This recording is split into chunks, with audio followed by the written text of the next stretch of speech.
할렐루야.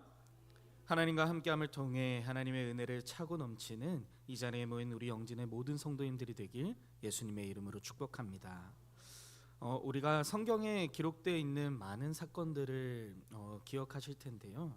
이 성경이 기록된 사건들 가운데 특히 구약에 등장하는 사건 가운데 어느 하나 중요하지 않은 사건은 없겠지만 그럼에도 두 사건은 매우 중요하게 다뤄지는 사건이 있습니다.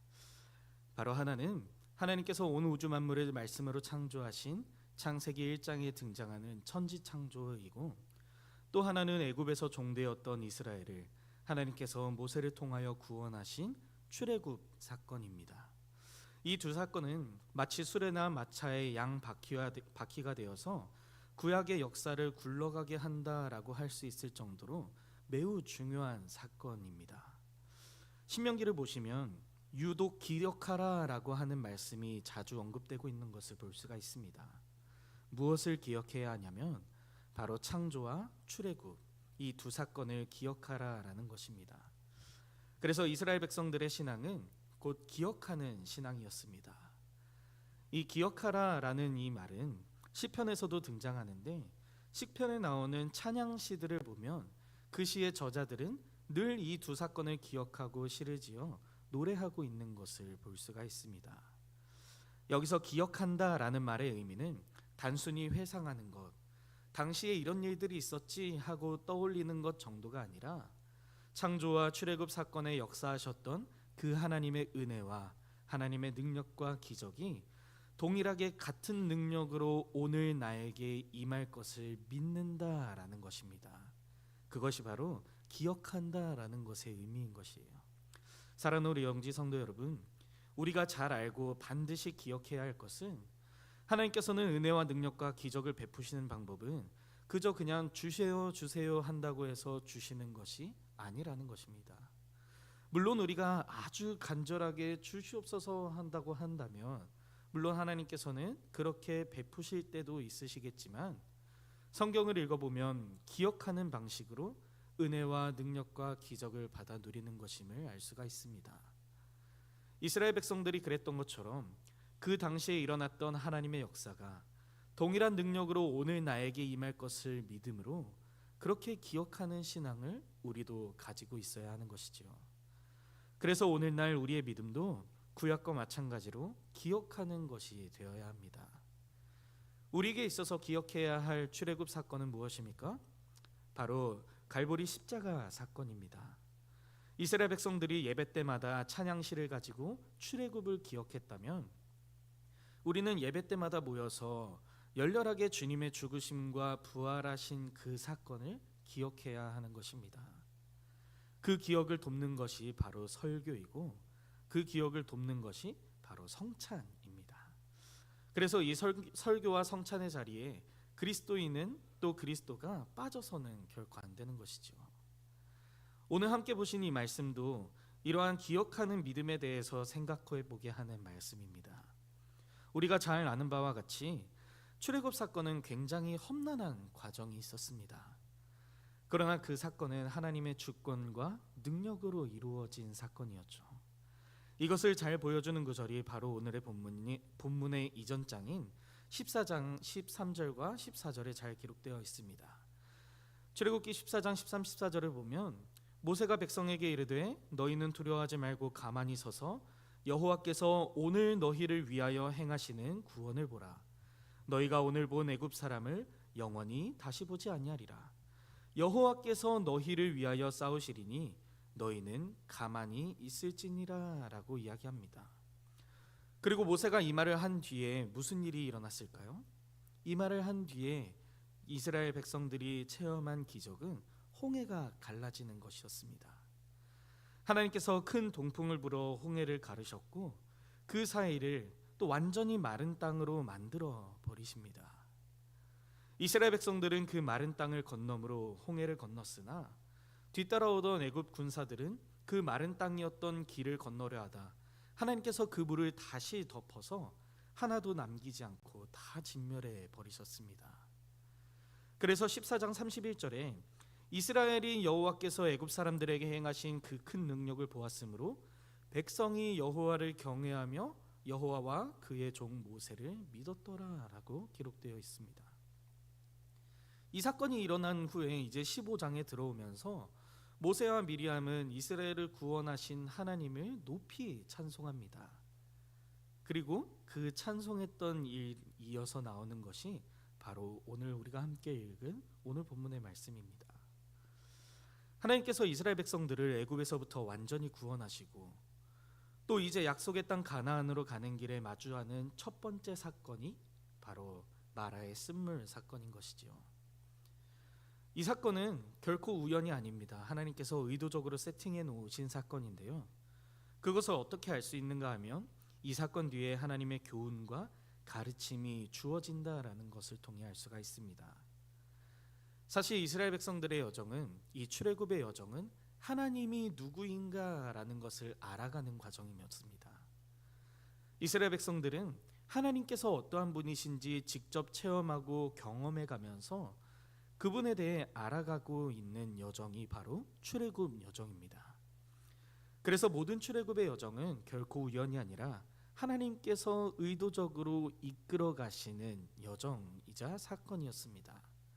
그래서 그 어떠한 사건이 끝날 때마다 그에 대한 교훈과 가르침이 있었고 또 그것을 통하여서 하나님이 자신이 어떠한 분이신지 이스라엘 백성들에게 친히 나타내 보여주신 것입니다. 22절에 모세가 이스라엘을 인도한다라고 기록되어 있지만 이는 하나님이 모세를 통하여 이스라엘 백성을 광야로 이끄신 것이지요. 이스라엘 백성들은 본인이 선택해서 그 길을 걸은 것이 아니었고 본인이 원하는 방향대로 간 것도 아니었습니다.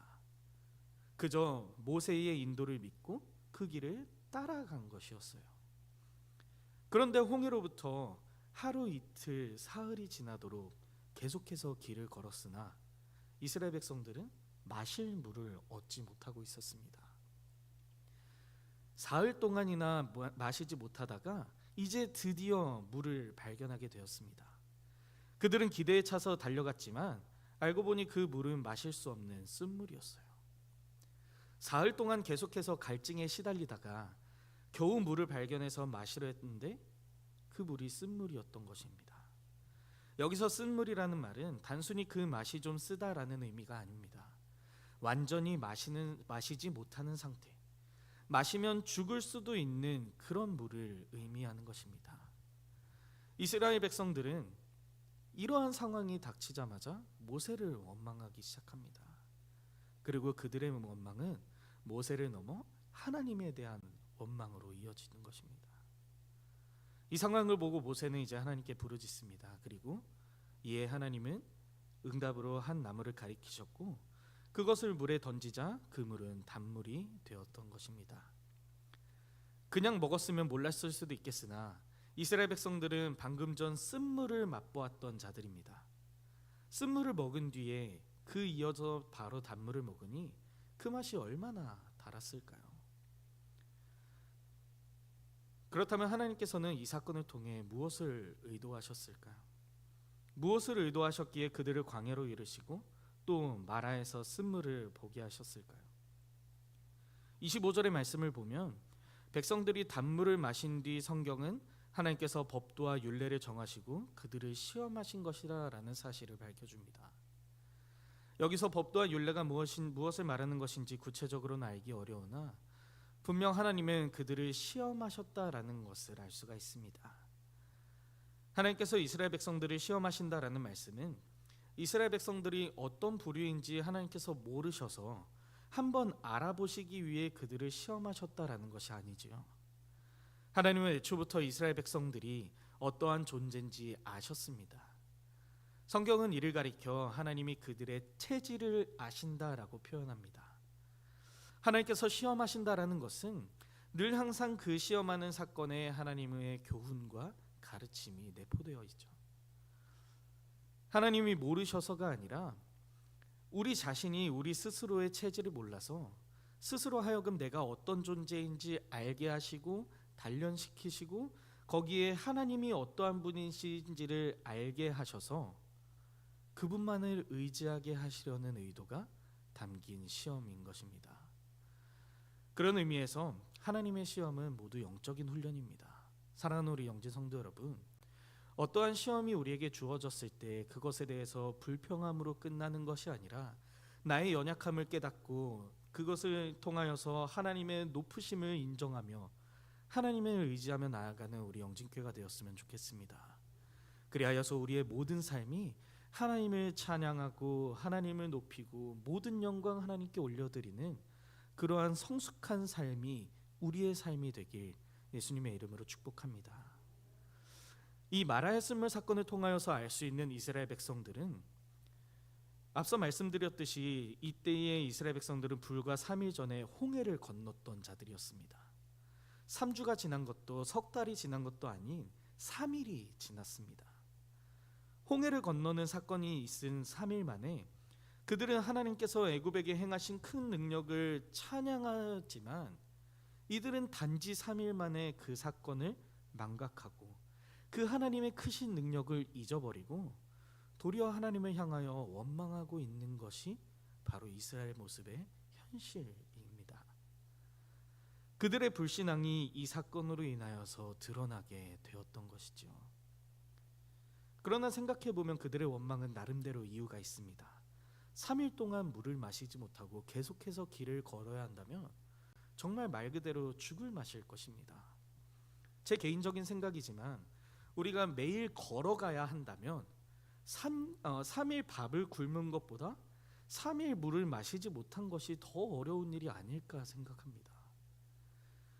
그런데 이들은 3일 동안 전혀 물을 마시지 못하는 끔찍하고 괴로운 상황에 닥쳐 있었습니다. 그리고 또 이러한 상황으로 이끄신 분이 바로 하나님이셨죠.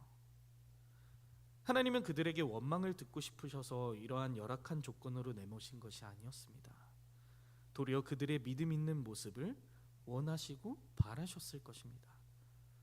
애굽에서 그들을 구원하신 그 과정을 기억함으로 하나님께서 지금 이러한 어렵고 괴롭고 원망이 생겨나는 이 참담한 상황에서도 우리를 지켜주실 거야 라는 믿음을 드러내시기를 바라셨던 것입니다. 그러나 그들의 실력이, 그들의 믿음이 그렇지 못하리라 라는 것을 하나님께서는 알고 계셨습니다. 그래서 그들을 온전한 백성으로 만들어가기 위하여 먼저 스스로 어떠한 존재인지 인식하게 하고자 그들을 시험하신 것입니다. 보통 사람은 평안한 중에는 그가 가지고 있는 믿음의 본질이 드러나지 않습니다. 어느 정도는 다 일정한 정도로 신앙이 있는 자처럼 보입니다. 우리가 교회 생활을 하다 보면, 신앙생활을 하다 보면 정말 무서운 것은 자기 자신도 그 모습을 보고 스스로 어느 정도 믿음이 있다라고 착각한다라는 것이죠.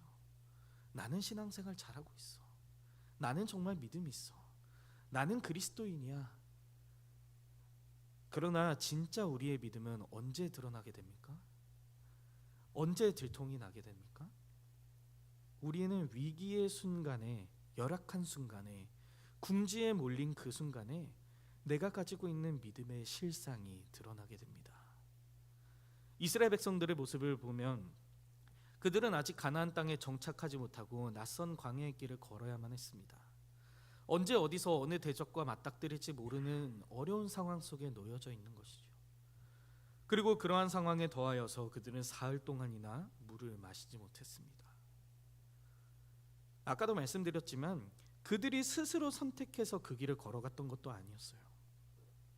모세의 인도를 받아서 계속 걸어갔지만 그러던 중에 계속해서 마시지 못할 물이 없었던 상황을 만났던 것입니다.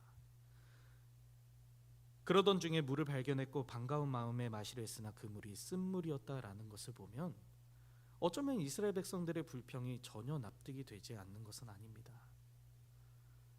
여러분 같으면 이러한 상황 속에서 전혀 원망하지 않으실 수 있겠습니까? 부끄러운 말이지만 이 말씀을 전하는 저조차 이러한 상황이 맞닥뜨리게 되면 원망부터 나올 것 같습니다. 이렇게 하나님은 불평하는 것이 당연하다라고 느낄 수밖에 없는 상황 속에서조차, 우리를 궁지에 몰린 이 상황에서조차 우리에게 믿음을 드러내신다는 것을 바라시고 계십니다. 사랑하는 우리 영지 성도 여러분, 위기라고 몰린 순간에, 내가 궁지에 몰려 있다라고 느껴지는 그 순간에, 결정적인 그 순간에 믿음을 드러내는 우리 실력 있는 그리스도인들이 되기를 축복합니다.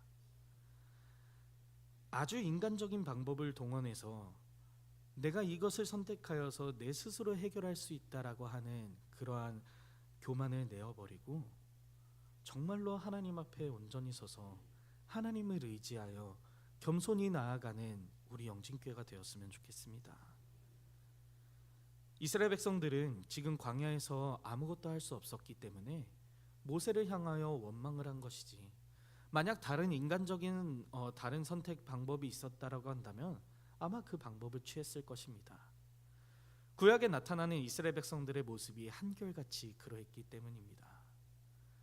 궁지에 몰린 순간에 하나님을 선택하는 것이 아니라 인간적인 생각으로 다른 방법들을 선택했던 것이 구약시대에 드러났던 이스라엘의 삶의 모습이었습니다. 그렇기 때문에 그들의 불평과 원망은 결국 불신앙이라 할 수 있는 것입니다. 출애굽기 14장 31절에 백성이 여호와를 경외하며 여호와와 그의 종 모세를 믿었다라고 기록되어 있지만, 하나님은 그들의 경외함과 그들의 믿음이 결코 참된 것이 아니라는 것을 광야의 맨 첫 번째 사건을 통해 알게 하신 것이죠. 홍해를 가르시는 하나님의 능력을 바라보고 내가 구원받았다라는 그 사실에 취하여서 하나님을 높이던 이스라엘의 진짜 모습은 마라의 쓴물을 통하여서 들통이 나게 된 것입니다. 그런데 이 사건은 그렇게 스스로 어떤 존재인지 알게 하시는 것만으로 끝난 사건이 아니었습니다. 좌절만 시키시고 너 그것밖에 안 돼라고 조롱하시려고 마라의 쓴물을 이 사건 앞에 이스라엘 백성들을 놓인 것이 아니었습니다. 하나님께서는 모세의 부르짖음에 응답하시면서 그 사건을 해결하시는 분입니다. 만일 처음부터 단물로 그들이 인도하셨다라면 그들은 스스로 어떤 존재인지 깨닫지 못하고 하나님께 매달리며 간구함으로 나아가지 못했을 것입니다. 물론 이스라엘 백성들이 아니라 모세가 그들을 대신하여 하나님께 부르짖은 것이었으나, 모세는 당시에 보여야 마땅할 신자의 모습이 무엇인지 우리에게 보여주고 있는 것이죠. 고난이 없으면 우리는 우리의 실상을 알지 못합니다. 그러하기에 고난은 우리에게 유익하다라고 할 수 있습니다. 신앙의 허수로 가득 차서 교만함을 가지고 평생을 살아갈지도 모르는 우리의 삶 속에 하나님께서는 그 우리의 스스로의 모습을 발견하게 하시려고 고난을 사용하시는 것입니다. 그래서 시편 119편 71절의 말씀을 보면, 고난당하는 것이 내게 유익이라 이로 말미암아 내가 주의 율례를 배우게 되었나이다 라고 고백하게 되는 것이죠. 우리의 이성과 판단으로는 납득되지 않는 하나님의 섭리 가운데도 분명 하나님은 자신의 이름을 위하여 결코 선을 내어버리지 않으시는 분이십니다. 그렇기 때문에 우리는 불신앙을 내비치는 것이 괜찮을 것 같은 상황에서조차, 내가 원망을 하는 것이, 불평을 하는 것이 당연하다라고 느껴지는 그러한 상황에서조차 끝까지 하나님을 신뢰하며 하나님을 의지해야 합니다. 그래서 우리가 살아가는 모든 삶의 순간에는 불신앙을 내비쳐도 괜찮은 순간은 없습니다. 원망을 해도 마땅하다라고 이야기할 만한 순간은 전혀 없는 것이죠. 그렇다면 이러한 이해되지 않는 상황 속에서, 아주 열악하고 궁지에 몰린 것 같은 이 상황 속에서 우리는 어떻게 믿음을 드러낼 수 있을까요? 먼저는 우리는 기억하는 것입니다. 불과 3일 전에 그들이 하나님을 경외한다라고 했던 그 사건에 역사하셨던 하나님이 어떠한 분이신지를 기억해야 하는 것입니다. 우리도 마찬가지입니다. 우리가 말씀을 꾸준히 읽어야 하는 이유가 무엇입니까? 우리가 꾸준히 말씀을 묵상하고 기도하고 찬양하고 전도하기를 쉬지 않아야 하는 이유가 바로 말씀 속에 역사하셨던 그러한 우리의 신앙생활의 모습 속에 역사하시는 삼위일체 하나님의 그 크신 능력과 은혜가 동일하게 나에게도 임할 것을 믿고자 하는 것입니다. 그렇기 때문에 우리는 말씀을 묵상해야 돼요. 그렇기 때문에 우리는 기도해야 돼요. 그렇기 때문에 우리는 매일의 우리의 삶 속에서 하나님을 찬양해야 하는 것입니다. 그래서 우리의 신앙은 계속해서 반복적으로 하나님을 기억해야 합니다. 신약 시대에 오면서 성령께서는 이제 보편적으로 우리와 함께 하시죠. 그래서 우리는 늘 성령의 충만함을 간구할 수 있는 것입니다. 성령께서 우리 안에 충만하게 계실 때 일어나는 일은 예수님의 그 말씀이 적절한 상황 속에서 생각나게 하신다라는 것입니다. 진리의 말씀으로 우리를 인도하시는 것이 바로 성령님의 사역입니다. 그래서 우리의 이성과 판단을 따라 육신의 생각대로 행하는 것이 아니라 말씀의 교훈과 가르침이 생각나서 또 거기에 순종하게 하셔서 영의 생각대로 행하는 것이 성령님이 우리를 통해서 하시는 일인 것입니다. 그래서 우리는 끊임없이 말씀을 듣고 먹으며 그 말씀 속에 계시는 하나님이 어떠한 분이신지 계속해서 기억해야 하는 것입니다. 여러분들의 그 신앙생활의 여정 속에서 하나님은 어떤 분이셨습니까? 여러분들이 묵상하신 그 말씀 속에서 하나님은 어떠한 하나님으로 나에게 다가오십니까? 성경에 기록된 그저 옛날의 하나님이 아니라 이 책 속에 기록된 그저 글자만의 하나님이 아니라 나의 삶을 지금까지 인도하시고 우리의 삶을 이 하나님의 섭리로 역사하시는 그 하나님께서 그 당시에 성경에서 동일하게 행하신 그 능력이 오늘 우리의 삶 가운데 동일하게 역사하실 수 있도록 우리는 하나님이 어떠한 분이신지 늘 기억해야 하는 것입니다. 두 번째로 우리는 이해되지 않는 상황 속에서 모세가 행했던 것처럼 하나님께 부르짖어야 합니다. 이스라엘 백성들처럼 불평과 불만을 내비치는 것이 아니라 하나님께서 이 상황을 해결해 달라고 하나님께 간절히 나아가 부르짖어야 합니다. 주님, 나는 실력이 없어 도무지 이 상황을 헤쳐나갈 지혜와 능력이 없습니다. 그러나 하나님은 크신 능력자가 되시며 나의 구주가 되시오니 나를 이 상황 속에서 구원해 주시옵소서. 간절히 간구해야 합니다. 사랑하는 우리 영진성도 여러분, 어떤 사람은 위기의 순간에 굉장히 당연하게 하나님을 찾습니다. 그러나 또 어떤 사람은 그 순간에 굉장히 당연하게 인간적인 지혜로 문제를 해결해 보고자 하거나 아니면 방황하며 불평만 하고 있습니다. 왜 이런 차이가 나타날까요? 물론 근본적으로는 하나님께서 그 순간에도 하나님을 찾을 수 있는 믿음을 허락하셨거나 그렇지 않으셨거나의 차이입니다. 그러나 우리의 편에서 볼 때, 우리의 입장에서 볼 때는 하나님이 정말 이 열악한 순간에 유일한 해결자이시다라는 그 믿음이 부족해서입니다. 우리 그리스도인의 성품 중 가장 두드러지는 것 중에 하나가 바로 겸손이지요. 그런데 이 겸손의 능력은 우리가 능동적으로 겸손해야지 하고 마음 먹고 행하고자 해서 된다는 것이 아닙니다. 우리의 실력 없음을 인정하고 우리의 연약함을 인정하고 오직 하나님만이 유일한 해결자라는 사실이 우리 안에서 정말로 인정이 되고 동의가 될 때 자연스럽게 드러나는 성품입니다. 다른 말로 하면 내가 정말 하나님을 사랑할 때 자연스럽게 나타나는 성품이 바로 겸손인 것입니다. 그래서 기도하지 않는 성도는 존재할 수 없다라는 말이 이런 이유에서 나온 것입니다. 나의 실력은, 나의 믿음은 고작 이 정도입니다. 그러나 주님, 저를 버리지 마옵소서.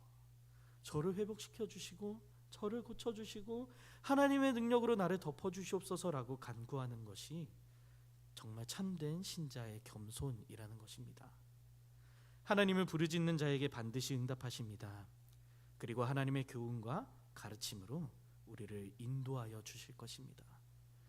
그것이 당장 우리 앞에 보여지는, 내 눈앞에 보여지는 해결책이 아닌 것 같아도, 마라의 쓴물이 단물로 변하지 않는 것처럼 보여질 때여도 하나님은 치료하는 하나님, 치료하는 여호와라고 하는 이 사실을 우리는 기억해야 합니다. 그 사건의 해결이 중요한 것이 아니라 하나님께서 끝까지 나와 함께하고 계신다라는 사실로 만족할 줄 아는 수준에까지 우리는 나아가야 하는 것이죠. 사랑하는 우리 영지 성도 여러분, 다니엘의 세 친구인 사드락과 메삭과 아벳느고를 기억하시길 축복합니다. 느부갓네살 왕이 다니엘의 세 친구가 자꾸만 하나님을 섬기고자 하며 또 느부갓네살 왕이 세운 금신상에 절하지 않으려고 하자 왕은 분노하여서 그 세 친구를 풀무불 속에 던져 넣으려고 합니다. 그렇게 겁을 주면 금신상 앞에 절하지 않을까 하는 마음에서 왕은 그렇게 행하였지요. 이때 세 친구의 입장에선 만유의 주제시라 하여 하나님을 이제껏 섬겼는데 나는 이제 불에 타서 꼼짝없이 죽게 생겼구나라고 생각할 수 있습니다. 그래서 그들은 자신의 생각을 저버리고 금신상 앞에 절할 수도 있었습니다. 그러나 그들이 보였던 신앙의 모습은 하나님이 자신들을 풀무불 속에서 건져내실 것이다 라는 믿음이었습니다. 이것은 맹목적인 믿음이 아니에요. 자신들이 말씀을 통해 만났던 하나님이 어떠한 분이신지 기억했기 때문에 나온 반응이었습니다.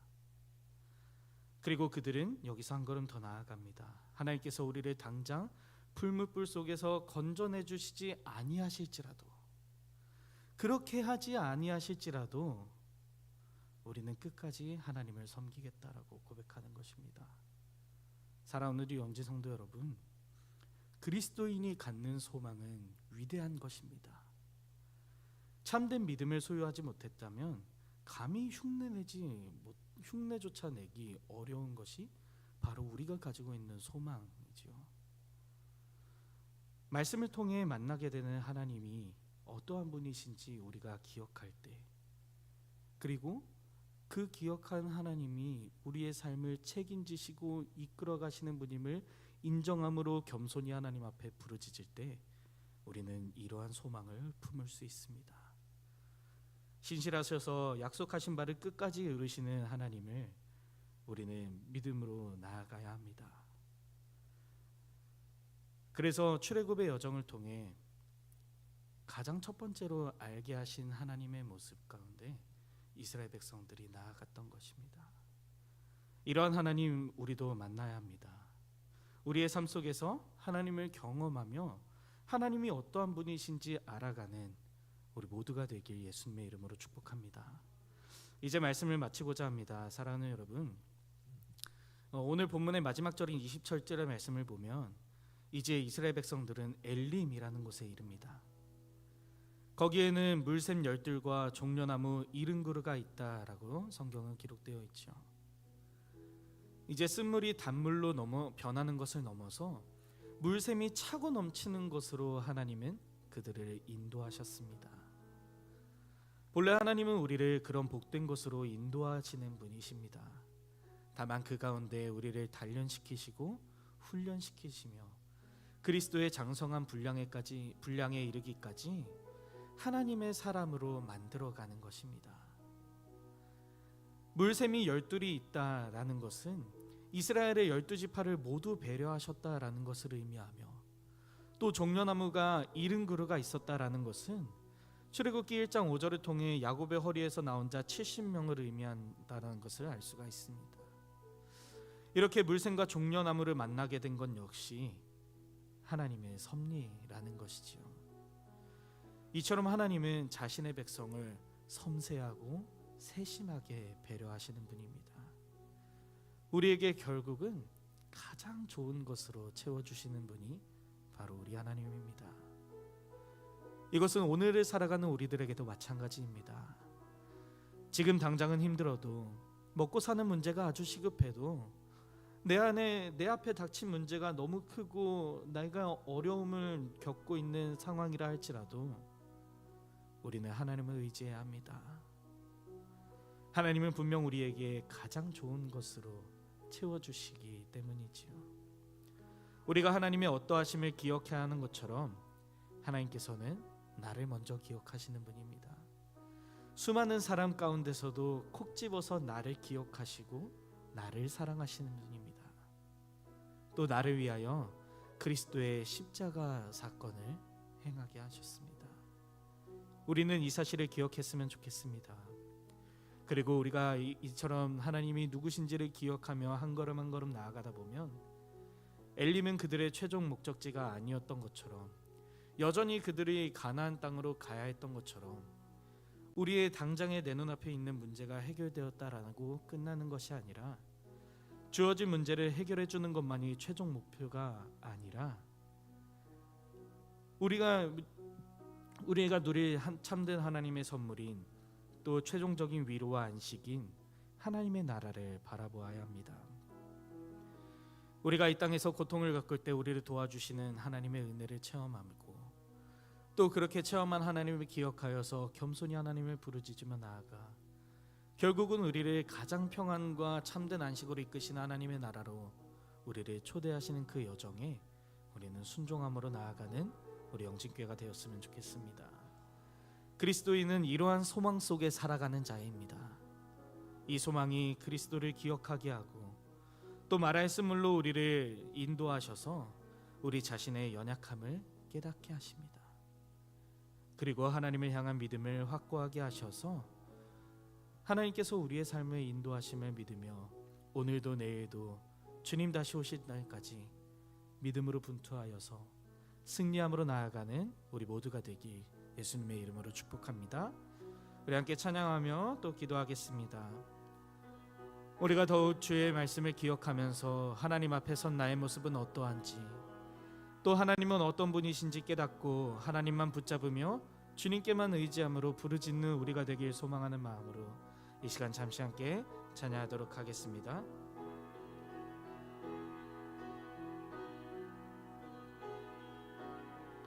두 손 들고 찬양합니다. 두 손 들고 찬양합니다.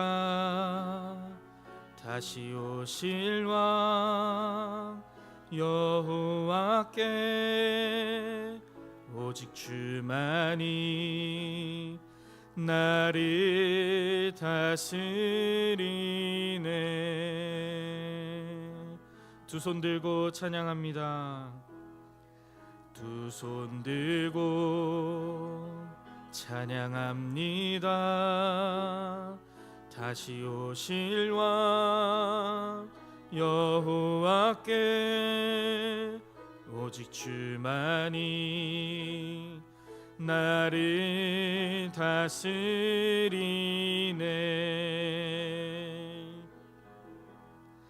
나 주님만을 섬기리. 헛된 마음 버리고 성령이여 내 영혼 충만하게 하소서. 주님 앞에 내 생명 드리리라. 우리 잠시 함께 기도하길 소망합니다. 날마다 말씀을 묵상함으로 주의 말씀을 기억하게 하시고 또 언제나 하나님께 부르짖음을 통하여서 주님을 의지하는 우리 영진교회가 될 수 있도록 또 하나님 나라라는 소망을 바라보며 모든 시험과 고난을 넉넉히 이겨내는 우리 교회가 될 수 있도록 우리 시간 잠시 함께 기도하도록 하겠습니다. 사랑의 주님,